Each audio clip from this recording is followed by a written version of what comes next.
the Memphis Steam Laundry and Russwood Park.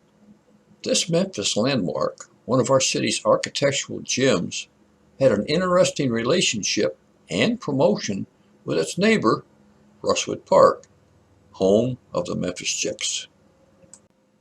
An article by Vance Lauderdale. Vance Lauderdale. Ask Vance is the blog of Vance Lauderdale, the award-winning columnist of Memphis Magazine and Inside Memphis Business. Vance is the author of 4 books. Ask Vance, the best questions and answers from Memphis Magazine's history and trivia expert, 2003, as well as Ask Vance, more questions and answers from Memphis Magazine's history expert, 2011. Vance Lauderdale's Lost Memphis, 2013, and Vance Lauderdale's More Lost Memphis, 2014. He is also the recipient of quite a few nice awards, including the Best Blog 2017 from the Society of Professional Journalists Green Eye Shed Awards, the creator of several eye-catching wall calendars, and the only person we know with a vintage shock treatment machine in his den. You can email Vance at askvance@contemporary-media.com. Vance is one of my favorite authors, and it has long been my goal to expose more folks to his thoughts through the magic of audio, video, produced for play on that thingamajig we just can't seem to be without, the cell phone. Reading text on those things is for those with much better eyesight than most of us possess. So hopefully he will forgive my efforts to bring more exposure to his work by transforming it to the spoken word. Dear Vance, I've read that the Memphis Steam Laundry was one of this city's most distinctive buildings. If so, where was it and what happened to it? BP from Memphis. Dear BP, by any standards, the Memphis Steam Laundry was an architectural marvel, but don't take my word for it. Few cities are lucky enough to have a genuine Venetian palace in which the citizens can have their shirts laundered, wrote Eugene Johnson and Robert Russell in Memphis, an architectural guide.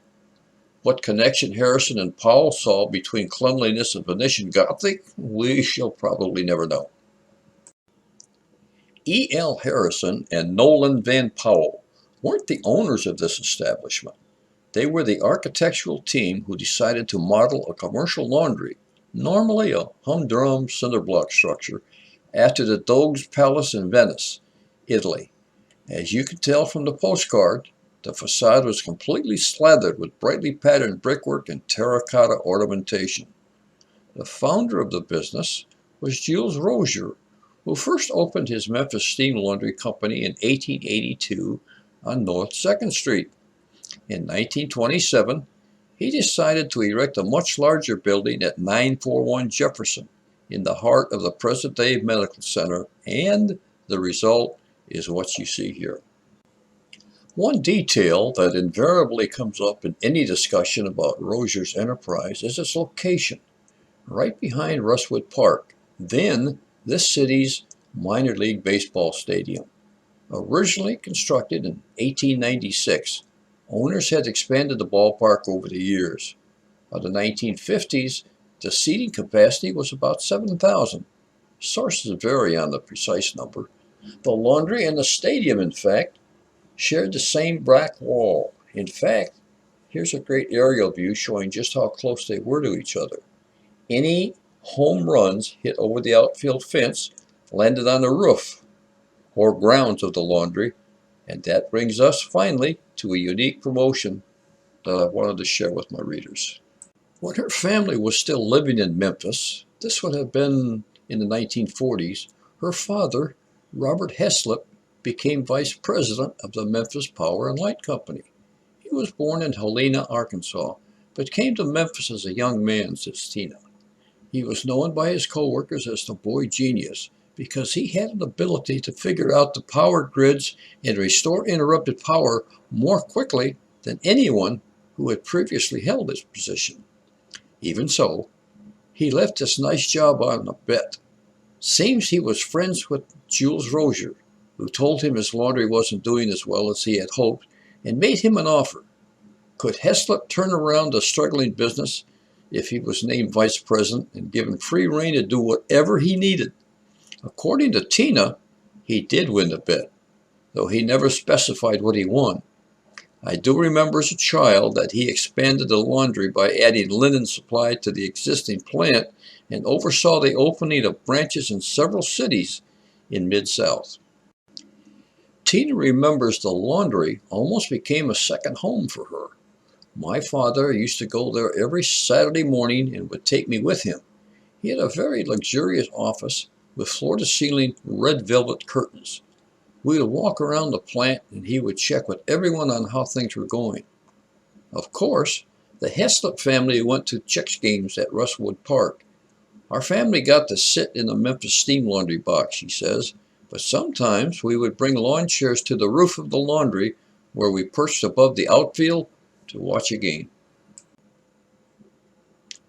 In 1952, somebody with the Memphis Steam Laundry, I like to think it was Heslop himself, came up with the unusual promotion shown here. They erected a billboard atop the left field wall, presenting the batters with a special challenge. Send it to the laundry. Anyone who clobbered the ball out of the park for a home run got $200. A nice bonus in those days. But if they hit the actual sign, 475 feet from home plate, the player would pick up a whopping $1,000. According to Tina, only one player ever hit that sign. Ed White was my favorite Memphis Chicks ball player. He hit the sign in 1955.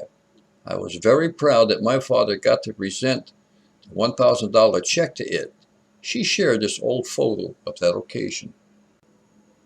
White had been a star athlete at the University of Alabama, playing football and baseball. After college, he signed on as an outfielder with the Double-A Waterloo Whitehawks before joining the Memphis Chicks in 1951.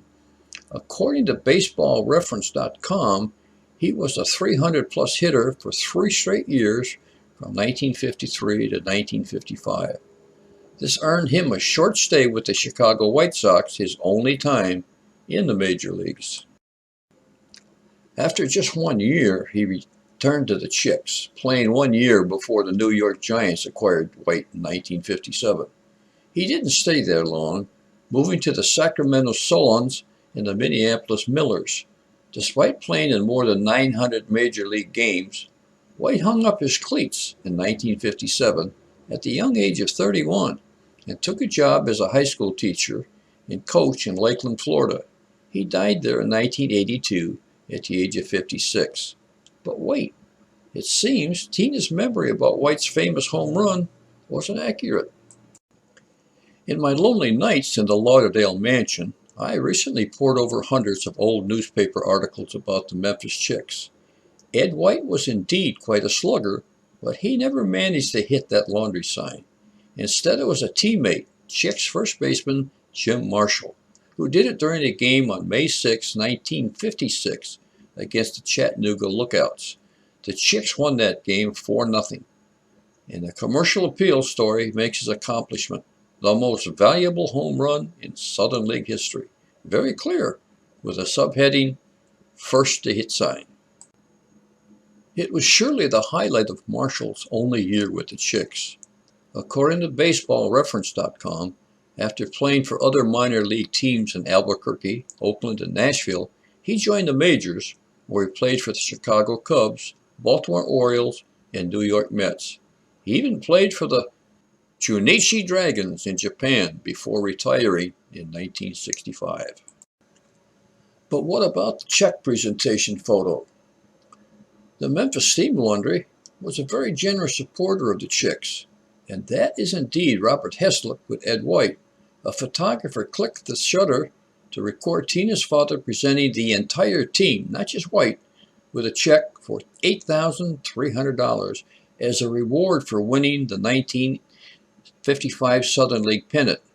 As one of the Chicks' most popular players, it made a nice photo op to pose White as the recipient, but he had to share that money, enough to buy a house in the mid-1950s, with other players.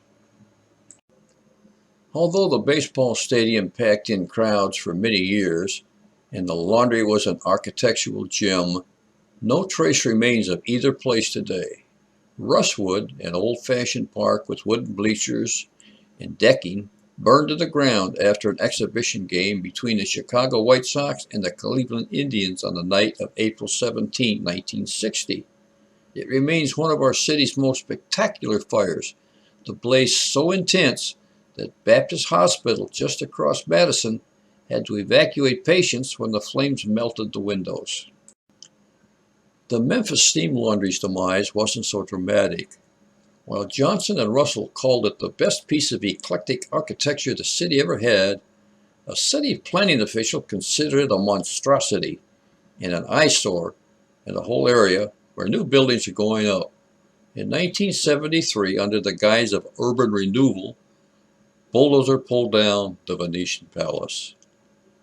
Why they could not have found a place in the medical center, many of us will never understand, lamented Johnson and Russell in their book. Regional One Health stands on the laundry site today, and UTHSC buildings occupy the site of the old ballpark.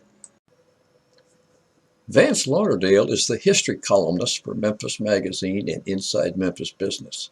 His dramatic life story is so well known that school children are taught to recite it for extra credit. If you enjoy Vance's musings, why not subscribe to the Memphis Magazine weekly newsletter and find all that is happening now and has happened in and around Memphis? The email is free, and you can find a link below this video to get your adventure started.